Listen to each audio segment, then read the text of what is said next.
Merkel Media. What does the goddamn line say, Tony? Please do not. Then what? I'll be arrested, put in airport jail? Look, you're going completely sideways, man. It's a big club, and you ain't in it. How dare you? Mr. Speaker, the President of the United States. I'm Chris Hansen. Marius Tactheratrix. Hi, I'm Spartacus. Jackson, Sacramento, he, him. Steven Seagal. Sex offender guy. I'm Keith Morris. This is Muammar Gaddafi. I'm Rick James, bitch. Sorting through the lies. The hijacker's passport was found blocks from the World Trade Center crash site, if you can believe that. We cannot track $2.3 trillion in transactions. And uncovering the centuries-long plan for world domination. Learning about Talk about Chinese people. Have you ever been in a Turkish prison? I have sent 6 of my Libyan missiles to blow up the Sears hardware. It'd be more fun than jumping off a cliff with 2 German bisexuals. Oh, you English are so superior, aren't you? Thank you, comrade. And now, macroaggressions. That's what assholes call it. With your host, Buddy, I don't know who you are, but you're about to get chlamydia. Charlie Robinson. Hey, Whitey, where's your hat? You want to drop the blame on Charlie and say it's all Charlie's fault. He was a retard. I get some goddamn diuretic.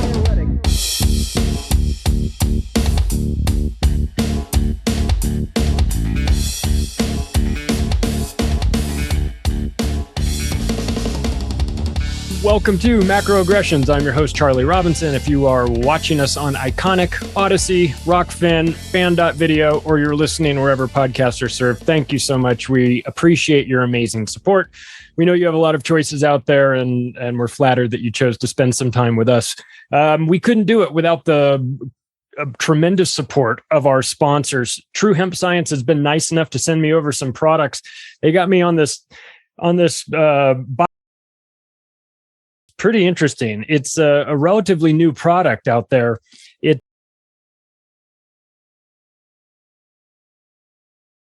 nanobacteria, which the body and raises the pH level to where it should be, which is 7.0. Most of us really aren't there, and it changes the conditions. Hospitable place for diseases to kick off. So I would suggest taking a look at it. Go to truehempscience.com/macroaggressions and look at Bioactive Silicate. It's about $40, comes in a 2-ounce bottle like this. You add it to a jug of distilled water, mix it all up, and you just drink like 2 ounces in the morning, 2 ounces in the evening, and that's it. And it took me about 5 weeks to get through it. I highly recommend it. If you want to pair it with something else, they're making the best hemp-based CBD out there. No kidding. They really are. It's a small company based in Austin, Texas. Do yourself a favor. Check out the number 19 and the number 41. That's a hemp-based CBD. It'll kind of help with any sort of inflammation that you have, but also give you a little bit of boost as well. And on your way out, use the promo code MACRO to save yourself a little bit of money. And any support for the sponsors goes to help to support the show as well. And we certainly do appreciate it, as well as our other sponsor, My Patriot Supply. I'm telling you, it's coming. It's really coming. We've done shows about food. We've done shows about supply chain issues. We've done Union of the Unwanted shows about food and supply chain. We've got big problems. And the food situation is real. We've been screaming about it for, about a year now, and it all sounded kind of theoretical when we first started talking about it. But you just turn on the news, just take a look around. There's food blowing up. Maybe I hate to put on my tinfoil hat, but I mean, I've never seen such insanity in my life. The number of food processing plants that are either getting struck by airplanes, which that's happened a couple times, or just bursting into these people are plotting something. We may not know all the details of it, but they are plotting something. I would suggest that you get yourself prepared well in advance. You do not want to be the last person to figure this out. You've got an advantage. You're watching or listening to this show and you're getting all kinds of weird information. We're talking about strange things. You're going to hear about this months before anybody else. Your friends and neighbors will never know what hit them, but you will. And if you knew what was coming, had the information, and chose not to act on it, you are going to really, really be kicking yourself. So do this. Go to preparewithmacroaggressions.com. Take a look around. You can find a 4-week supply of food. You can find a 3-month supply of food. There's discounts on all of that. You can take care of everything that you need in about 10 minutes online. Done. Have it shipped to you if you are so inclined, and if you are a nice person. And if your family thinks you're maybe a little bit insane and they live kind of far away from you, do them a favor. Order them a couple buckets of food, have it sent to them. They won't know how much they appreciate it until things get really bad. And look, what's the worst that could happen? You've got extra food laying around. We should be so fortunate. So do yourself a favor. The links are going to be in the description. Preparewithmacroaggressions.com. Let's be proactive. Well, I'm excited to have our guest. He's a new guest to the show, but he's not a new guest because he's been on Union of the Unwanted. I've been on his show. It's Chef Matt Pierce. How are you, Matt? What's going on? I'm doing great, Charlie. Thanks for having me on. Talk about imposter syndrome right now, right? I'm sitting here with you. I've been listening to your podcast for 2 years. Union of the Unwanted for a good part of that. We converse back and forth. Gracious enough to come on my podcast. This is pretty awesome. What you were saying with the last sponsor there, yeah, right on the money, man. I got a small wall of that stuff down in the basement, and I hope to never have to use it. Yeah, exactly. But if you did have to use it, something tells me that your version of that food would be the best because you would find a way. So. As we're sitting right here, I have a box of what you have sent me, which is Chef Matt Pierce is also the owner of Granite State Spice Blends. You can go to granitestatespiceblends.com and check out what he's got. I've just got some miso shroomy right here. I've got hot magic dust. I've got Taco Tuesday. You've got good stuff, man, and I appreciate you sending it my way. I'm not much of a cook.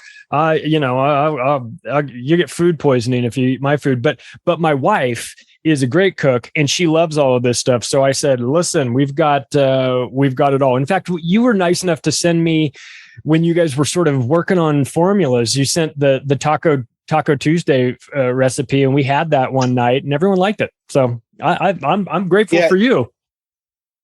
And it was your feedback on kicking it up a little bit that version 2.0 came out. So if you haven't used the new one yet, try it out. It's going to be pretty good. It's my best seller because I think everybody is pretty much in a safe space with tacos, right? Ground beef, taco seasoning mix. That stuff you can use it like salt and pepper. They're basically all dry rubs. So don't feel like you're going to be, tied down to just ground beef. Get crazy with that stuff. Cool. So I have a lot of fun making it. It's a great little side hustle. I started it in October and it's just kind of really taken off. I started vacation college in order to start a business. You look like you froze up a minute. Did you get all that? I got part of it. Yeah, my connection is saying it was unstable. So, do it again for me. Hey, is what it is. But yeah, you use it like salt and pepper. I started the business for my daughters. I don't want them to have to rely on thinking that they need an education through colleges in order to start their business. They can just do something and come up with a passion project and turn it into something. So I run it out of farmers markets and different artisan craft fairs around New Hampshire, and I'm having a great time with it. It's awesome. It's great, man. I love it. I'm glad, and it shows that you can do these things. You don't have to quit your day job. You can go out and start a side project and have a little fun doing it. You're obviously in the food industry, and that's why I wanted to have you on, was to talk about all of this stuff and talk about some of these new foods. I don't even know if food is the right word to use to describe them. We've got gene edited. We've got genetically modified. This sounds like Frankenstein stuff. You mentioned cell agriculture and things like that. What have you found on these bizarre food, these new versions of food? Like, where are we going with this? So cell agriculture is basically the name that's been given to it, the fancy name. It's basically lab grown meat. They're growing stuff on trellises, and it's just these hanging globules, and they turn it into meat. There's a whole bunch of different companies that I'll talk about as we go into this, and then we'll talk a little bit about some of the think tanks that are pushing this stuff out there. These educational institutions, but basically, Charlie, choice is an illusion right now, right? We have no choice. We walk into the supermarket. There's 10 companies that own everything from aisle 1 to aisle 21. Every product that you can imagine. I mean, people don't even know that they think that Oreos come from Oreo Cookie Factory when it's a company called Mondelez. It's a company out of Spain that's, manufacturing all kinds of foods and all kinds of other products too. They don't just stop with food. Procter & Gamble is a big one. Unilever is the biggest one, right? So Unilever is creating a whole bunch of stuff. And what are they doing with the byproducts from their industries? They're bringing it over to the food industry. They're sharing stuff because they're only concerned about the bottom line. They're not concerned about people's health. So yeah, like I was saying, everything, 10 companies, Kellogg, Nestle, Mondelez, General Mills, Pepsi, Coca-Cola, Mars, Danone. I know you did, or Danone or whatever it is, right? They make Danone yogurt. You had mentioned them a few episodes back in one of the food episodes that you did. The food system, it's gone from us eating off the land, growing our own food, buying food that was grown in a normal way, cows that were pasture raised and crop rotation and animal rotation, to now where we're just consuming chemicals, hormones, and just living through these unsustainable practices. It really all started, in my opinion, from what I've been looking at this through the lens of a culinary guy, is at what's known as the CIA, the other CIA, which is the Culinary Institute of America. So this CIA, Culinary Institute of America, is in Hyde Park, New York. It didn't always start there, right? So I'm just going to give you a brief history of the CIA. If you want to get into it, like a deeper history of it, I'm not the guy to do that. I was taught by 3 chefs that were CIA graduates that all told me, don't go there. Go out in the field and work with people, pick their knowledge, and grow yourself that way. You don't have to get that formal education. So I'm grateful that I have, the knowledge that I have from the people who went there, but there's, crazy stuff going on behind the scenes there. So it was founded in 1946, 1 year before the real CIA was founded. And it was founded after the war, right? World War II was over. The GIs were coming back and they needed to do something. They needed careers. So they started this in New Haven. It was called the New Haven Restaurant Institute. And what ended up happening was 2 ladies founded. I can't think of their names off the top of my head. It really doesn't matter. But one of them, I don't know what was going on, but her husband had passed away, left her a bunch of money. She started the New Haven Restaurant Institute. They needed a place. She ended up marrying the guy who was the president of Yale at the time. And Yale ended up giving them a spot in New Haven. And then they changed their name. They changed their name to the Connecticut Restaurant Institute. Mm-hmm. Everything was going well, right? They were blowing up. They had about I think it was 1,000 students when they said, okay, we need to move. So when they moved to Hyde Park, New York. What they took over was a seminary, I guess, for the Jesuits. So they took over a whole Jesuit campus. I don't know what they did with the Jesuits. The Jesuits probably took that land over from Indians that they massacred and displaced somewhere. So there's a lot of sketchy history behind all this. CIAchef.edu is their website. You can go and check them out. Take a look at their brand new logo too. If you do check them out, CIAchef.edu, their brand new logo, their old logo used to be wheat in a circle with the Culinary Institute of America written inside of it. Mm-hmm. Dude, their new logo looks just like the head of Baphomet. It's got the torch, and then it's still supposed to be wheat, but the way the wheat is shaped, it looks like the head of Baphomet. I don't want to get too tinfoil hatty on you here, but I just think that's crazy. Wow. so this is where all this stuff is happening, in my opinion, right? So they have this conference. This conference is called Menus of Change. It's been going on since 2012. I've been to 3 of these conferences, 2 times as an attendant, sitting in the stands, watching these people talk, 1 time behind the scenes, actually cooking. In 2012, I actually did the cooking and serving the lunch to all these people, the who's who of the food world, right? And they went from, okay, we have to figure out a better sustainable way to make meat obsolete, I guess, or a smaller portion of the plate in vegetables and grains and legumes, the star attraction of the plate. So we worked on all kinds of recipes of cutting chili with mushrooms, and we worked with the Mushroom Council. There's a lobbying council in Washington that specifically helps mushroom growers kind of work through legislation and all that stuff. So we went from mushrooms in the chili. We went from roasting off whole heads of cauliflower, and some of this stuff looked really good. When you get into like romesco, which is like a green kind of spiky cauliflower. Some of the bean dishes we were doing were great, and there's a lot of argument. No, you shouldn't eat beans. You shouldn't eat this, and vegetables are bullshit, and meat is the way to go. That didn't matter. They had an agenda to push. And they were going for it. So they started this in 2012. 2013, I went as an attendant, and it was still kind of on the same path of we need to plant forward sustainability. The climate's dying. The same crap from Club of Rome and what they put out in the 70s with limits to growth. It's right. All that same stuff. We're killing our environment.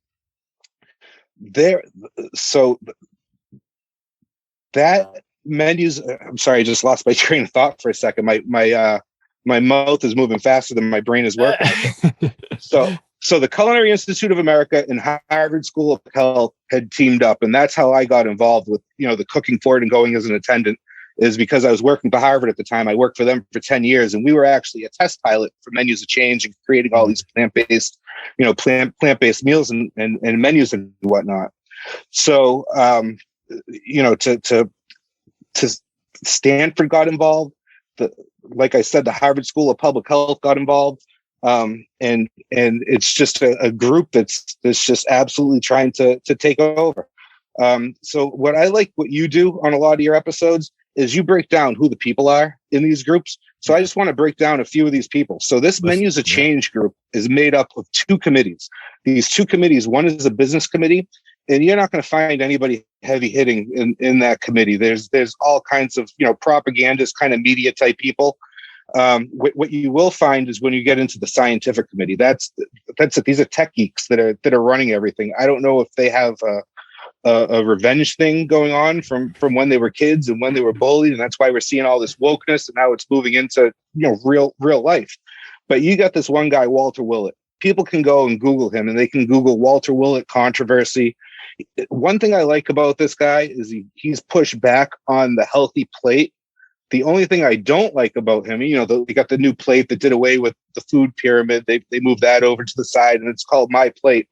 The thing I don't like about what he's doing with this plate is he's trying to push meat off to the side in small amounts. They say small amounts, but this guy would be happy if meat just never existed. And he pushed back on that, and there's a lot of controversy around this guy. People can go and look it up. I'm not going to take up the whole podcast with going through all the conspiracies, I guess, with him and who's argued against him. So another person is going to be a Martin Blome. Martin Blome is John Hopkins Center for a Livable Future. So John Hopkins is involved with this, right? Automatic disqualification. Exactly. The other person that's involved with this is a lady named Molly Brown. So she's the chief science officer for a company called 6 Grain. And what 6 Grain does is 6 Grain finds large plots of farmland, and they install their systems of tracking the wheat, tracking the corn, tracking everything that the farmer is growing, how their combines should be run, when to plant, how to plant. Everything is all tracked out on a grid. So they're pretty much controlling everything. So they can shut, one click of the button, their whole system goes down, You got companies like John Deere that are making tractors for these farmers that have proprietary software systems in them, that if these farmers need their tractors fixed, they can't go anywhere but a John Deere dealership. So this six grain company is doing exactly that, and partnered with BASF. They're partnered with Syngenta. And if people don't know who Syngenta is, think of Monsanto. That's their main competition is Monsanto. They're just disgusting companies. And the other one that Six Grain is partnering with is the Bill and Melinda Gates Foundation. So all these people are running around all in the same circles. Then you got the last person I'll mention, and there's a whole list of these board members, right? And if you go digging in, you find out where they're from. Russell Walker. He's worked for the State Department. He's worked for the World Bank. He's worked for the SEC. He's worked for the Federal Reserve, the Bank of England, the International Finance Corporation, and Microsoft. Guy's straight up deep state. That's the heard in my life. So because he has a PhD at the end of his name, he's sitting on the science committee. This guy is the business guy. He should be on the business committee. So it's all, whacked out. What it should be is this is the propaganda arm, and this is the arm that's really making shit go down, So menus of change is super, super, super messed up. So what you'll see besides these people, when you look into menus of change and you go to the website, I think it's like menusofchange.org or something like that, are all these companies that support it. And you got companies like the Union before, you got, the Lentil Board, you got the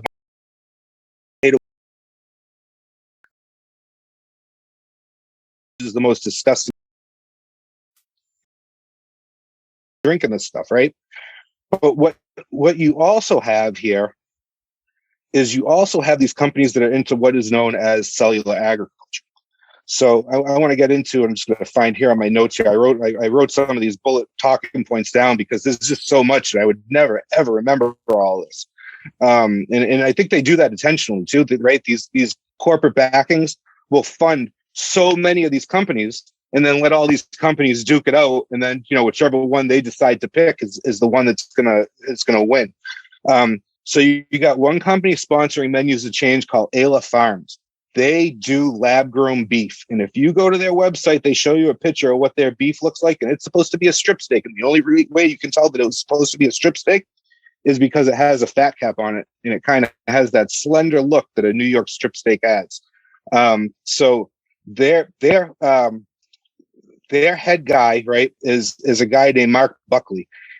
He's he's the guy that's there's the head, the leadership teams is what they call them. And those are kind of the tech geeks. And if you look at their picture, it looks like the Google, programmer's yearbook of 2020. It's just a bunch of nerds, glasses. They all have this kind of frumpy look with the pot bellies and everything. And they think they're cool and they're drinking their IPAs and they think they're having a good time. And they don't know who they just sold their company out to. So this guy, Mark Buckley, he's an environmentalist. And he is one of the chief food advisors for the World Economic Forum and the United Nations. Oh, boy. So automatic disqualification there. Yeah. Karen Nyberg, she's an astronaut. She's an astronaut, which I thought was completely weird. Why is an astronaut doing this? If you go back to the lady that I had mentioned before, Molly, what's her name? Molly Brown from Sixth Grain. Sixth Grain is also partnered with NASA. And NASA has an organization out of the University of Maryland called NASA Harvest. And what they're doing is they're monitoring all of the farms from space. And they're tracking soil, they're tracking growth, they're tracking how much you're harvesting. I have a little, probably 25 foot by 15 or so, 20-foot garden in my yard on the side over here. Are they watching my garden too? I don't know. Luckily, I get all my seeds from, sources around me that, save seeds and whatnot. So, right. Hopefully not. But can they, dial in when that purchase was made with that credit card, zoom in and see what you're growing? So that's scary shit. I think that's why there's an astronaut on there. And then one name that keeps popping up in all this is Leonardo DiCaprio. Yeah. So he's no good. Crazy.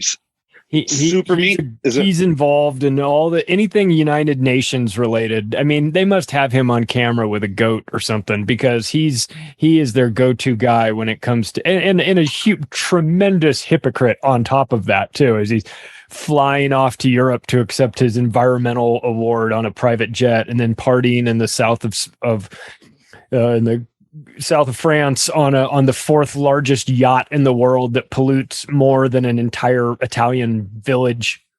And he's accepting his environmental awards and patting himself on the back like a douchebag.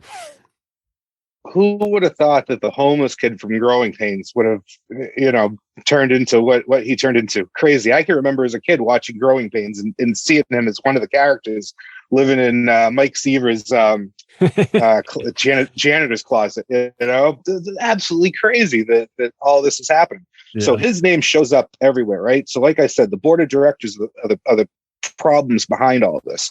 Supermeat is another company. Supermeat is partnered with a company called Ajinomoto. What Ajinomoto makes is MSG. What they also make, and it's a Japanese company, what they also make is a chemical called transglutaminase. What transglutaminase is meat glue.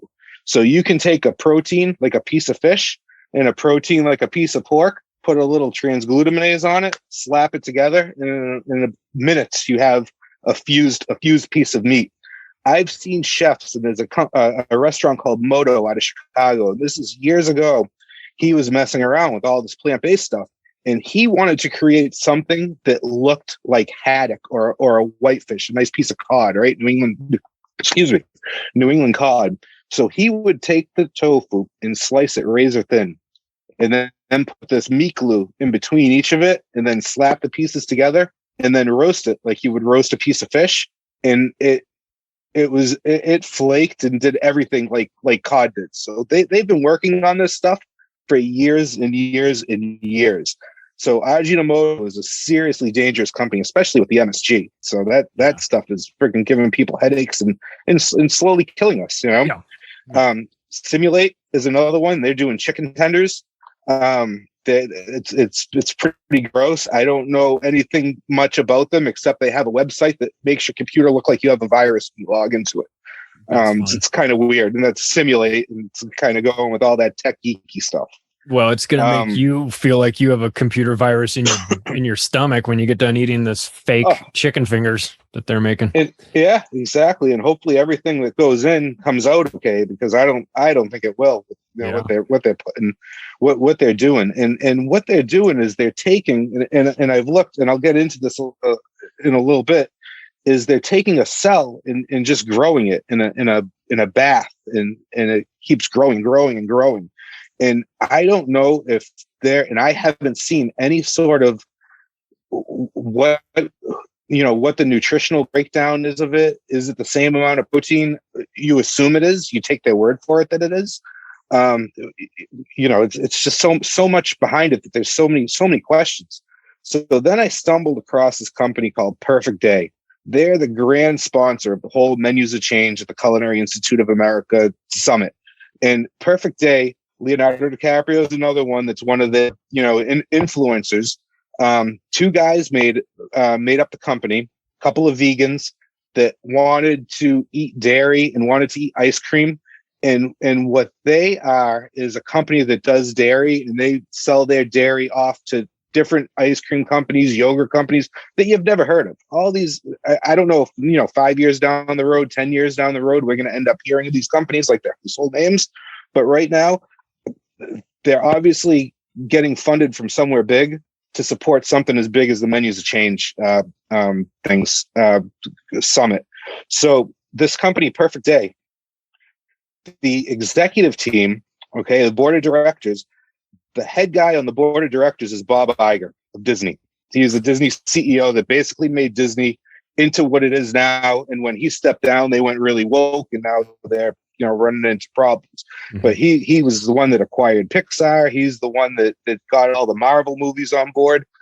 Just a ruthless businessman. And he's invested in this company and sits on the board of directors with 3 other guys that are in investment firms that I'm sure, if you trace it all back, will lead to BlackRock and Vanguard and these companies, because all of these investment firms that are investing in these companies, and these people that sit on the board of directors that are in the investment firms, they're just investing in companies like this. So there's got to be branches, and I'm sure if I dug in a little more, I'd figure it out and come across it. So yeah, like I said, they're the grand platinum sponsor. They make lab grown milk. They make one milk, right? And I don't know, when I go into a coffee shop and if I ordered an espresso, I get the cream on the top. Sometimes, they do the fun thing with the shape, like a heart and all that. They just use regular milk and they steam it up and they foam it and everything works fine. This milk is so irregular that they make their own milk called barista milk. So there's different grades of milk that they're making. Like I'm sure they make a heavy cream equivalent, but they have to make a milk that's barista milk because it won't do the same thing that regular milk does. Oh. And with that being said, this is the first company in this space to secure any kind of approval from the FDA of what's called GRAS status, GRAS. And what GRAS status is that's the status give to yellow dye number 5, red 40, whatever all these shit chemicals are that they're putting in foods, generally recognized as safe. Generally recognized as safe. So not safe. Generally recognized as safe. Generally, it's sort of safe. Yeah. Go and throw it in. Yeah. Getting, back to the spices that I do, right? One of the reasons that I started that whole spice thing, besides my daughters and everything, was everything on the supermarket shelves is shit.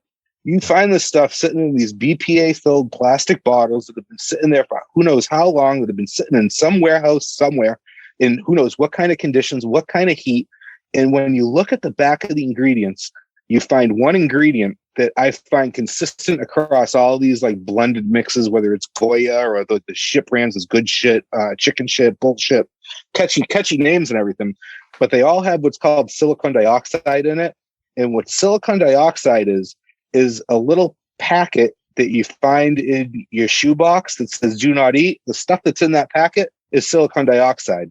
The difference is the stuff in the shoebox is in like a pellet form, and the stuff that's in the food is in a powder form.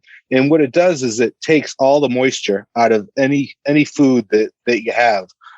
So you can store those spices forever without them starting to cake up. And I wanted to avoid all that. I didn't want to eat any of that. The FDA says if your total weight is, or if that amount of product is less than 2% of the total weight of the product, it's safe to go in there, because when you consume it, it's supposed to pass right through you. If it's sucking up all the water in your system, it's not passing right through you. No. If it's sucking up water out of shoes, if it's sucking up water out of spices, that stuff's staying in your gut. And that's just my opinion. I just don't see it, being any different than that. So Perfect Day, Bob Iger, bunch of nerds, FDA approval for GRAS status. That led me down the rabbit hole, Charlie, of what's called cellag.org. Super techie website. Really nice graphics. You open up the website, cellag.org. You have 2 cows that are overlooking a big city, like a smart city, almost like New York City. Right. And their claim to fame, the guy that founded this group, it's a 501c3 nonprofit or whatever it is. It's a nonprofit. Right. The claim to fame for this group is they've designed the perfect facility, and they go over it in their plans, but it's all such a bunch of word salad. You'd never get to find out how the meat is made, or how the sausage is made in this case. So it's supposed to be the most perfect, like system of making this stuff, and it shows the conveyor belts, and it's gunk is what it is. So they're taking a cell and they put it into the machine and they incubate it, and they show how it comes off of the assembly line. It's just absolutely nuts when I take a look at it, and look at their website. They have a shop on their website. In their shop, you can buy stuff to support the business, and you can buy an artist rendered picture that's about 7 feet long by 5 feet tall of this facility for only $180,000. It's nuts. So if you're looking to launder your money through art, here's a good way to do it. Exactly. And it's like I said, the whole website, Charlie, is just word salad. There's nothing that makes sense. The CIA is all behind this. The Culinary Institute of America. When you start digging into cellag.org and its European counterpart, cellularagriculture.eu, you find that it's all linked to the United Nations, and the United Nations is pushing this shit right down our throats, and they're not going to stop. All these plans, like you got companies, these big companies like Aramark, and Aramark saying that they're going to reduce their greenhouse gases by 25%, and it hits that magic year of 2030. We're going to do this by 2030. My day job, I work for a contracted food service company. It's a small New Hampshire-based contracted food service company. I don't understand how Aramark is going to do that when these contracted food service companies own nothing. We're contracted out by the person who has the building, that owns the kitchen, that owns the equipment. All we do is give 5-year loans, because it's 5-year contracts, to get new equipment into the place if the place needs new equipment. And we basically, for all of our clients, give them a 0% interest loan for 5 years. Aramark might own their corporate headquarters in Philadelphia, but I doubt it. I bet they're renting that space. They just moved from a skyscraper and they downsized to a smaller building. So if you have no buildings to reduce greenhouse gases from, what greenhouse gases are you going to emit? They're just giving you an illusion that they're going to do that. It would have to be whatever buildings that they're in, and and companies are contracting them. The facilities department would have to say, okay, we're going to change the exhaust system. We're going to change, this method of heat coming in, and we're going to go from, gas to solar and go from there. You got another company like Guggenheimer that wants to have all of their menus by 2025, 55% plant-based. So they're going to get over the 50%. The majority of it is going to be a plant-based menu. And I'm sure that the next 5 years after that, their 5-year plan is to go 100% plant-based. And when I think plant-based, I don't think Beyond Burgers, Impossible Burgers, and Beyond Impossible. I don't know if you've watched that documentary yet. Mm-mm. Absolutely awesome documentary. I recommend watching it. If you Google it, you'll find it. I can't remember. It's on like Hulu or one of those, not Netflix. It's either Hulu or Amazon or something like that. Beyond Impossible. Okay. Absolutely fantastic documentary. So getting back actually to cellag.org, the guy that founded this company, this nonprofit, he put out a pamphlet through Harvard, 90 reasons to consider cellular agriculture. Let me just give you a few of these reasons. Please. So, yeah, no pathogen contamination. So, I mean, what does that mean? If it's food, it's going to grow pathogens. If you keep food out between, at least the recommendation is between 40 and 140, that's considered the danger zone when you're talking about food safety and whatnot.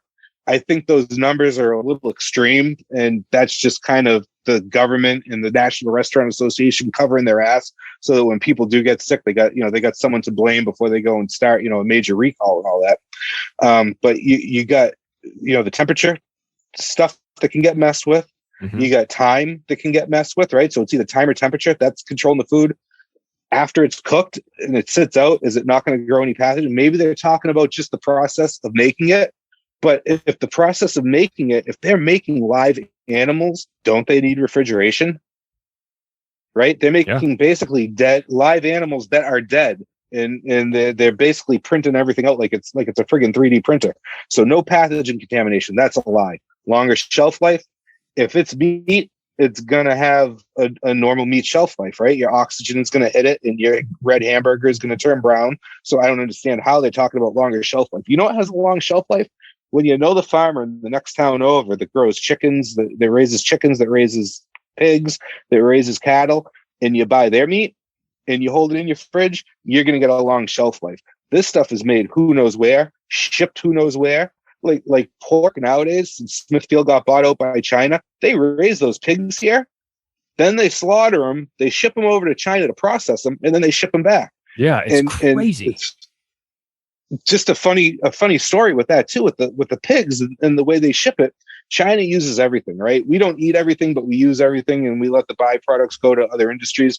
A lot of the folks in China will eat everything, and what they ended up doing was they needed to do something with the pig's intestines and basically the asshole, the bung they call it. Mm-hmm. So it's called pork bung, and you can buy pork bungs. And what they were doing was they were cutting it up and selling it as calamari. So if you go to a restaurant, I heard calamari. I just heard that. I just heard about that like a week ago. I was on OBDM. Joe was talking about that. He said that they're selling buttholes as calamari. This has been going on for years. So if you go into a restaurant and you order the squid, the calamari, and you get these big giant circles that aren't very thick and super, super rubbery, chances are you're eating a pig's asshole. I thought that was just limited to hot dogs. Now it's in your calamari. No. There's lips in the hot dogs, not just assholes. Well, yeah. Lips and assholes. So no added hormones. The whole thing is basically a hormone. All they have to do is adjust, right? When they're growing this stuff. No fecal contamination. Okay. That I could see, right? But how many times are we ordering beef and there's fecal contamination because the cow is smothered in shit? That's just another way to shut down the small agriculture, local farmer. So let's see here. No avian flu. They're killing off chickens. So hey, let's just end chicken farming altogether, right? Yeah. They come into people's houses and they're killing chickens because of bird flu. I want to put chickens in my backyard here, and I'm probably going to do it towards the end of the summer. And if some law enforcement officer came and tried to destroy the chickens, I don't think that will go over too well on social media when I start, blasting it off. So they need to be careful with the chickens, unless they, avian flu is the next pandemic. Because I think Joe Biden was just talking about a second pandemic is coming. Yes, better watch out. Unreal. On the calendar. Disaster. Yeah, exactly. It all is. It's all on the freaking calendar. It's absolutely ridiculous. And then they talk about farmer injustice. Like this is gonna cure farmer injustice. You're literally taking farmers' jobs away. You're literally taking cattle ranchers' jobs away. You're literally taking pig farmer jobs away, chicken farmer jobs away. One of the farmers markets I do, the guy that sits next to me, he sells his chicken, he sells his eggs, and now he's starting to dabble in pork. They're about to eliminate him altogether if they keep moving forward with this, and they're gonna just keep pushing it and pushing it and pushing it. It's absolutely crazy. So that's kind of my dig in to all of this kind of cellular agriculture.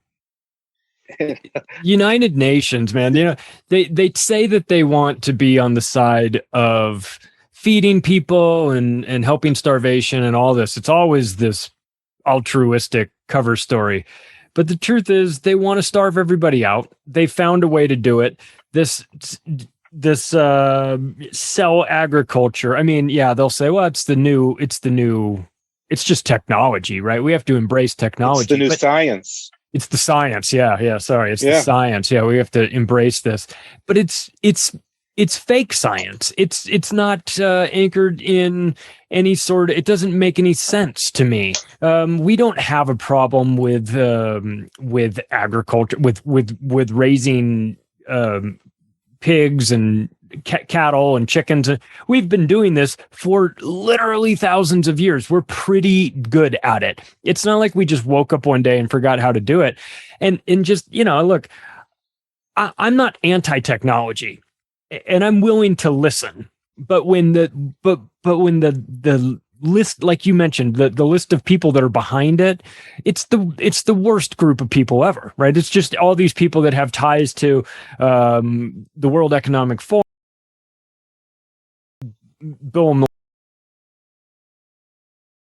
some of the worst institutions and organizations on this entire planet.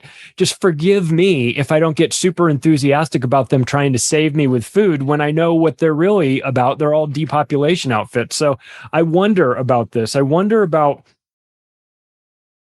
this soy epidemic. Now, we know that right now in America, 89% of soy is genetically modified. I think in Brazil that number is even higher. It's everywhere. Now, I don't know that soy in and of itself is necessarily the worst thing for you, but GMO soy can't be good. And it seems like they're stuffing it in everything. And you're around food more than anybody. When did this pivot to soy start to take off? I think it has to do with monocropping and the fact that the soybean is so easy to grow. And they've just figured out, I'm sure, Monsanto has figured out how to treat the soybean like they treat the corn, and they keep it, able to stay away from pests. They keep it able to be resilient to hot sun temperatures, and just grow in abundance. So soy became a cheap alternative as a filler. I mean, there were times where my day job, I go around to schools, K through 12 schools, and the contracted food service company that I work for, we take over the cafeterias and we try and introduce kids to a different way of eating. And we try and introduce kids to, different foods. I'll run around the noodle bowls. I'll run different hamburger specials, stuff like that. And we're trying to train lunch ladies to take better care of what we're feeding in the schools, because the programs are there. And then we work with, the school to fill out all the right paperwork so that they can get their vegetables and whatnot. And you will see in the schools soy in everything, soy in the chicken patties, soy in the hamburgers. So the USDA has what's called the brown box program, and they'll ship stuff like hamburgers, turkey breasts, regular ground beef. They have a fruit and vegetable program that's actually run by the Department of Defense, believe it or not. Which what could possibly go wrong with that? Oh, nothing. And you'll see, even in the burger patties that they send these pre-cooked burger patties, because a lot of these lunch ladies, they've taken the cooking away from them, right? It's no longer, grandma that comes in, needs something to do during the day. So she's whipping up meatloaf and whipping up, American chop suey and whatnot for the kids, or goulash if you're from a different part of the country. I guess it's called both. So they rely on these heavily processed foods, and soy just seems to be a tasteless, odorless, colorless additive that they can add to the foods, just like corn is in everything, right? Corn syrup, corn starch, the whole 9 yards. So I think it's just one of those cash crops. I don't think there's any rhyme or reason to it, except they stumbled upon something that they can, fatten the bottom line with. Because that's what it all boils down to. They don't give a shit about health. They give a shit about the bottom line. They give a shit about their shareholders and their boards that are, trying to drive sales. And I don't know how sustainable it is for companies every year. And every company that I've ever worked for, I've worked for Aramark, I worked for Harvard. The company I work for now, not so much. I've noticed they're pretty cool, and I have just the dream day job. But every year it was, what can we do to make this number bigger? What can we do to make this number bigger? And don't beat the number by too much, because then you're going to lose that money. So figure out where to spend it. It's a crazy game.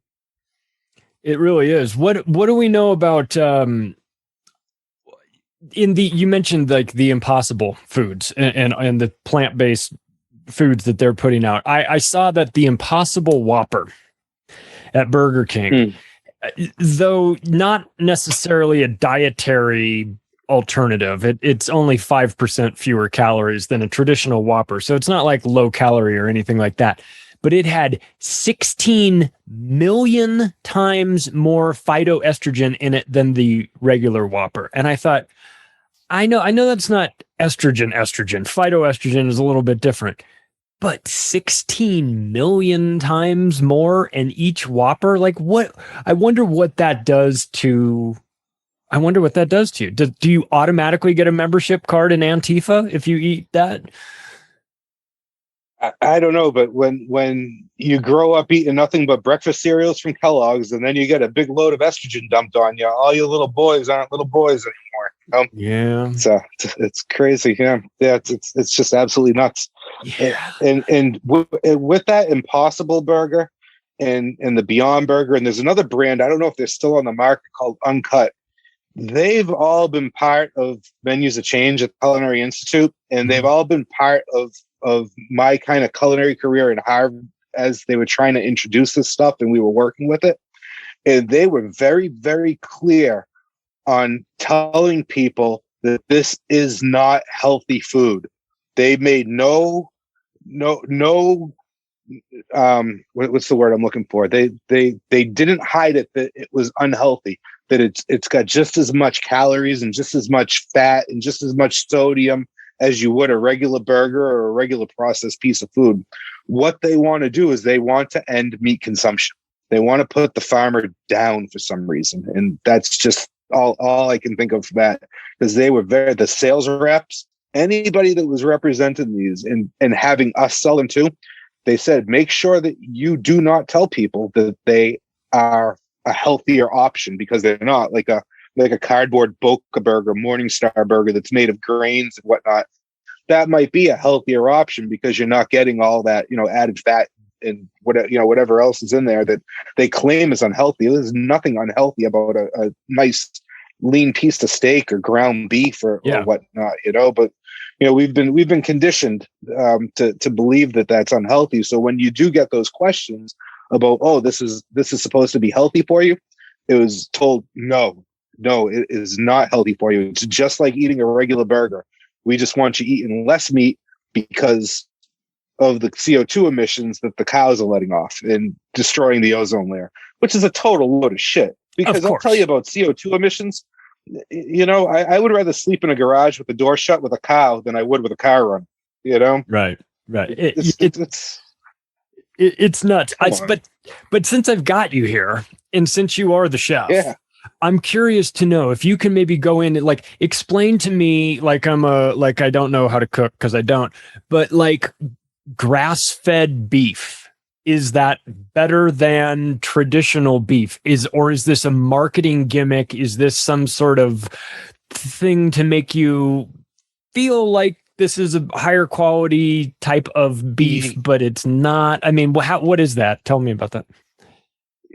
Yes and no. I think with a lot of the labeling that we have, grass-fed and is just another one of those labels, like organic is just another one of those labels, like the P for paleo is just another label, like non-GMO. These very, very distinct propaganda materials that we have on our packaging that just kind of shoot out to us, that make us think that it's healthier. There's a difference between pasture raised and there's a difference between free range as far as chickens are concerned, and the same thing with beef. Just because a cow is grass fed doesn't mean that it wasn't finished with grain, and a cow is to fatten it up. A cow is not meant to digest grains. There's a lot of people out there that are way better informed at this than I would be, but speaking from a chef's perspective and somebody who's buying this stuff and just kind of an amateur gardener that sits next to a farmer at the farmer's market, pasture raised is what you really want to look for. And what you really want to do is not get that shit from your local supermarket, your big major 10 company controlled everything in the aisles supermarket. You want to get to know your farmers. I know a few farmers here in New Hampshire, one guy in Massachusetts, and I can walk onto their farm any day of the week and I can say, hey, what's going on? Let me, take a look around. Oh, I want to buy a half a cow. I can pick out the cow that I want to buy and go and visit that cow every week and watch it, grow up until it's time to. So that's what I think you want to do. I think that everything else is just kind of a marketing gimmick, especially organic. That's what I was going to ask about next. Because I know that don't believe organic is totally.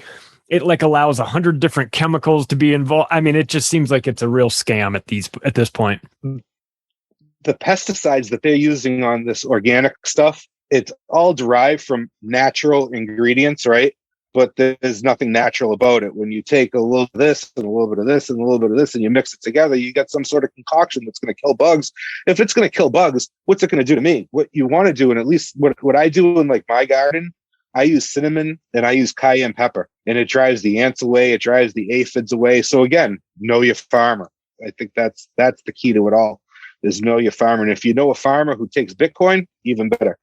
Yeah, I know. You and me swap crypto stuff back and forth, talking crypto from time to time. So if you can find a farmer that'll take that'll take Bitcoin and sell you half a cow in advance. That's going to be worth a hell of a lot during the coming apocalypse. What do you make of the food processing plants blowing up? I kind of mentioned it in the intro. It seems like a statistical impossibility, and yet here we are, and we've got all of these places that just seem to be catching on fire. But I have to be honest, I don't know what the normal amount of food processing facilities are that catch on fire each year, but something tells me it's less than what we're experiencing this year. It feels like it's being made to happen. I wonder what you're seeing in your neck of the woods. We're seeing that because of this, we are getting shorted big time on all kinds of food. And we're seeing, the inflation happening, I think, because of this too. I think it's definitely calculated. I think whoever it is knows what's going on, setting it up. Do I think they're all together in on it?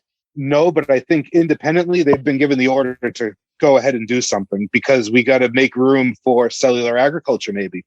Why did Bill Gates buy up all this farmland? Why did he buy this plot of land in Arizona that he's supposed to build a smart city on? Is this going to be, the new way for the smart city? So I don't think that like all these manufacturing plants got together and said, okay, we're going to do this. But I think in one way or another, they got the order and they're collecting on the insurance money and they're going to build back better. Yeah, they are. When we did the food show on the Union of the Unwanted a couple weeks ago, you brought out your potatoes. Can you just explain how, like, to somebody that's never done this before, how do you do that? How do you grow potatoes? You were growing them in a bucket. What is the process for that? So get yourself some food grade buckets, right? I just go to Home Depot and I look for the ones that are white and they say food grade on the side. Don't get the Homer buckets. And you're basically just taking potting soil. And this is what I did. Potatoes are super easy to grow. Other people might have, more scientific methods to it. I throw shit in the dirt and see what happens. So I had these potatoes that sprouted because I had them sitting on top of the counter next to a bowl of onions. And the gas from the onion, when the gas from the onion lets off next to a potato, it causes the potato's eyes to sprout. Some potatoes may not sprout as fast as others, if at all, because a lot of the potatoes are hit with an inhibitor that they spray on them before they package them and ship them to the market. So if you buy organic potatoes, and this is one organic thing that I think may be, true to being okay, is they won't spray the potatoes with that inhibitor. So the organic potatoes, you have a better chance of letting them sprout. Or you can go to your garden store and you can buy what's called seed potatoes, which are potatoes that are already sprouted, and you can find all different kinds of heirloom varieties and whatnot. I take the bucket, I bury them deep, and I walk away. I have a 5-tier rack that I bought at Home Depot that I have grow lights set up on, that I started all my tomato seeds, my pepper seeds and whatnot. And I just have the lights on. And when I would water my seedlings, any water that was left over in the bottle that I was spraying the seedlings down with, I would just dump into the potato bucket. And then all of a sudden little plants started popping out. And I go, that's cool. Let's keep it going. So I filled the bucket up more, and then it started getting, bigger. So then when we were on Union, and I showed the bucket, I still had a little bit more to fill. I got about 8 potatoes from 2 potatoes out of that bucket. I just took it, I dumped it over, and they all came out. How long did it take? Oh, it takes it was a good few months that I had them growing. So the way is when they grow up, they're going to be nice, sturdy, strong tube-like plants. Potatoes are tubers because they grow along a stalk of tube. And I lost my train of thought. Well, like, I wonder how many, if you set about to like really grow potatoes, like you don't need to, like, you proved that you can do it like in an apartment somewhere. Anyone can do it. Yeah. Anyone can do it. I know a guy that all he does is grows potatoes in buckets outside all through the summer because he hates digging through the dirt. So what he does is when his potatoes grow, this is what I was saying. When that stalk grows, that tube grows, eventually it dies. it falls over, the leaves turn brown. That's how you know when your potatoes are ready to harvest. Gotcha. But he grows all his potatoes in buckets because he doesn't want to have to dig through the dirt. He just takes the 5-gallon buckets once those tops are done, cuts them off, throws them in his compost, dumps out the buckets, sifts through it, and then takes all the soil, gathers it back up, and refertilizes it and whatnot with whatever he uses, and starts the whole process again.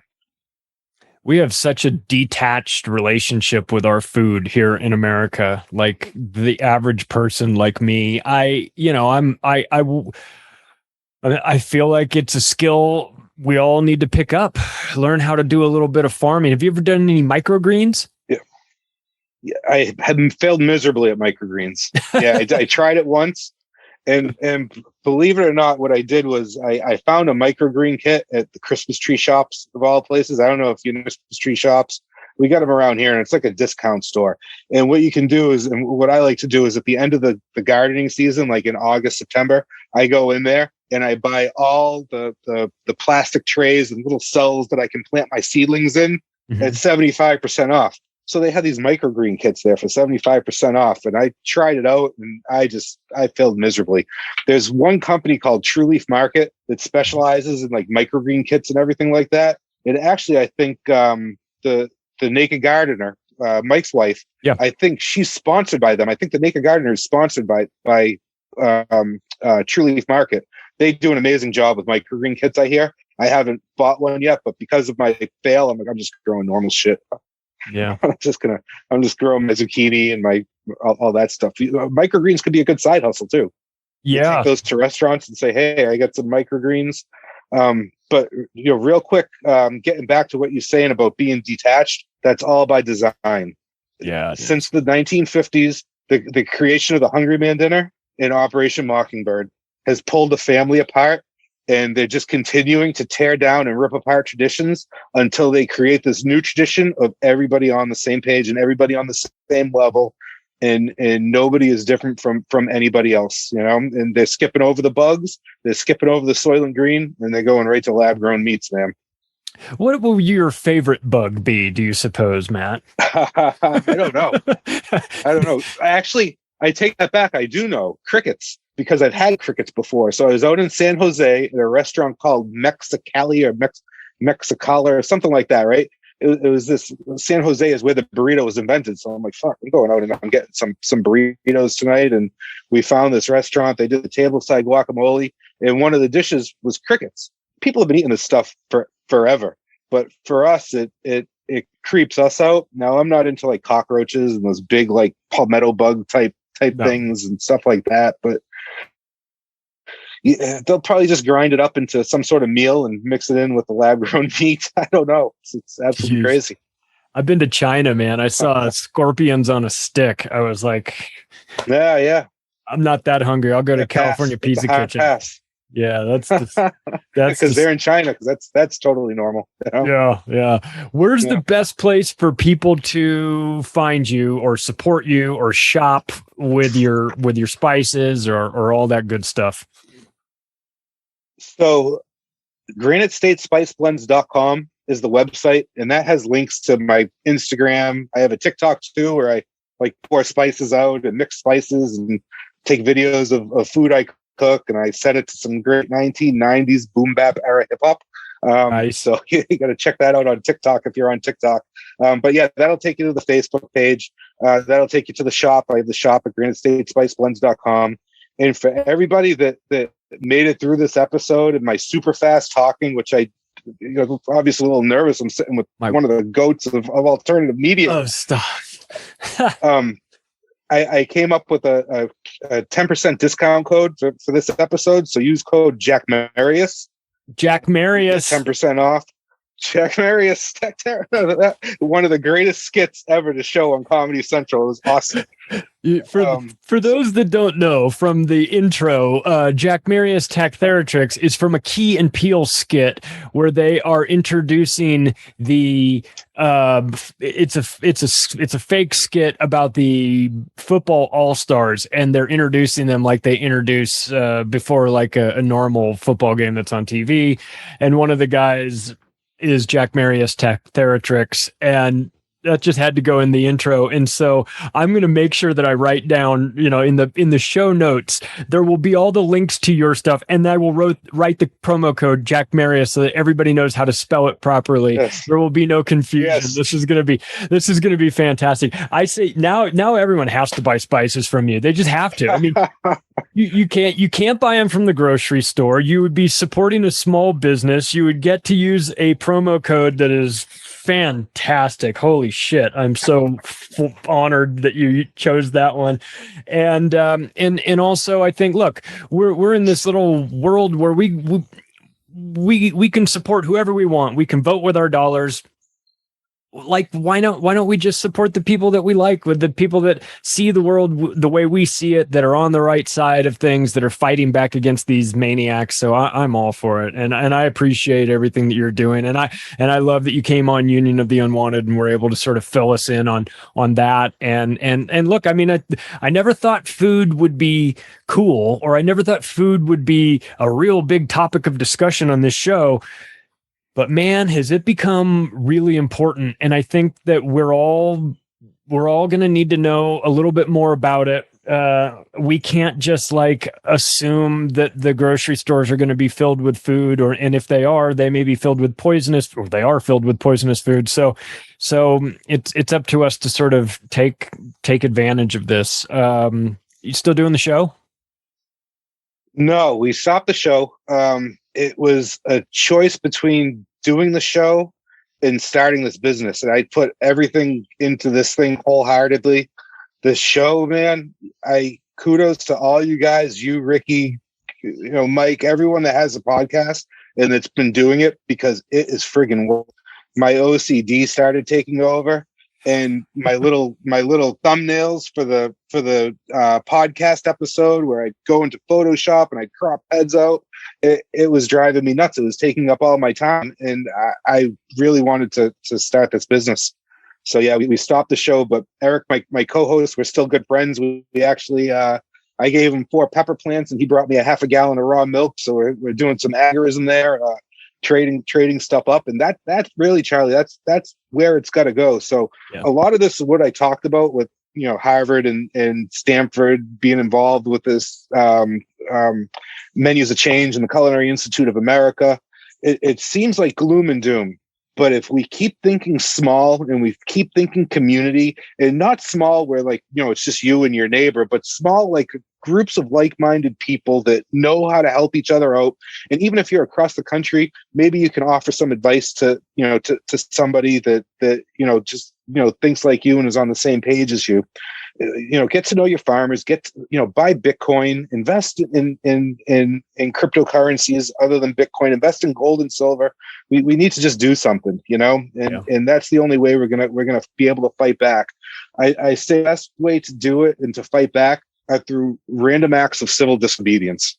Absolutely, man. I can totally get on board with that. I think that we owe it to ourselves. We owe it to our families if we know this information, we have to change our behavior. We have to act differently. We have to support the things that make sense to us. We have to disconnect from the things that are stealing our energy. That's Chef Matt Pierce, everybody. He's the best. We appreciate him coming on and dropping a ton of knowledge on the direction that the food industry is going. And if you like this episode, you can take the additional step right now of sharing it with your friends and family. The website is theoctopusofglobalcontrol.com. You can follow me on Twitter @macroaggression. Thanks, everybody. I'll talk to you soon.